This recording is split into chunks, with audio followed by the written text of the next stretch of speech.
బాలు అయితే ఫుల్‌గా తాగేసొచ్చి అలా ఊగుతూ ఉంటాడు. అలా చూడగానే ప్రభావతి అయితే చెదిరించుకుంటూ ఉంటుంది. ఇక మనోజ్ వాళ్ళు కూడా చెదిరించుకుంటూ అలా చూస్తూ ఉంటారు. ఏంటి వీడు పద మనం వెళ్ళిపోదాం అనైతే అంటూ ఉంటాడు మనోజ్ వాళ్ళ ఆవిడతో.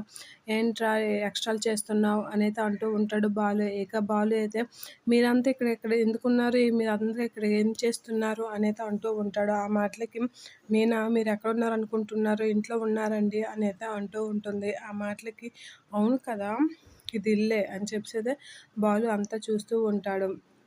అలా చూస్తూ అలా చుట్టూ తిరుగుతూ కుర్చీ మీద పడుతూ వీళ్ళు ఏం తెలుసా ఫుట్‌బాల్, వాలీబాల్, బాస్కెట్‌బాల్ అందరూ ఇక్కడే ఉన్నారు. వీళ్ళందరిని లాగి తంతే అని చెప్పేసైతే బాలు నానా మాటలు అంటూ ఉంటాడు వాళ్ళని. అలా అనగానే ఒకసారిగా మనోజ్‌కి చాలా కోపం వస్తూ ఉంటుంది. ఇక బాలు అయితే అందరిని అలాగనేసరికి మనోజ్ ఒరేయ్! నేను నీ జోలికి రాలేదు. నువ్వు నా జోలికి రాకు. నీ వల్లే ఈ ఇల్లు ఇలాగ అయిపోయింది అనైతే అంటూ ఉంటాడు. నువ్వు ఇలాగ అని అనేసరికి బాలు అయితే అసలు ఏంట్రా చేయి చూపిస్తున్నావు? నీ వల్లే నా జీవితం నాశనం అయిపోయింది. నీ వల్లే నా జీవితం ఇలా అయ్యింది అని చెప్పేసైతే మనోజ్ మీదకైతే బాలు వెళ్తూ ఉంటాడు. ఏంట్రా అని ఒకరికొకరు కొట్టుకుంటూ ఉంటారు. అది చూసి రోహిణి అయితే చాలా చిరాకు పడుతూ ఉంటుంది. ఏంటి వీళ్ళు అనేది అనుకుంటూ ఉంటుంది. ఇక ప్రభావతి ఈడు నా ఇల్లు మొత్తం నాశనం చేసేశారు. నా ఇల్లుని ఇల్లులా ఉంచలేదని చెప్తే ప్రభావతి అయితే చేదరించుకుంటూ ఉంటుంది బాలు చేసిన పనికి.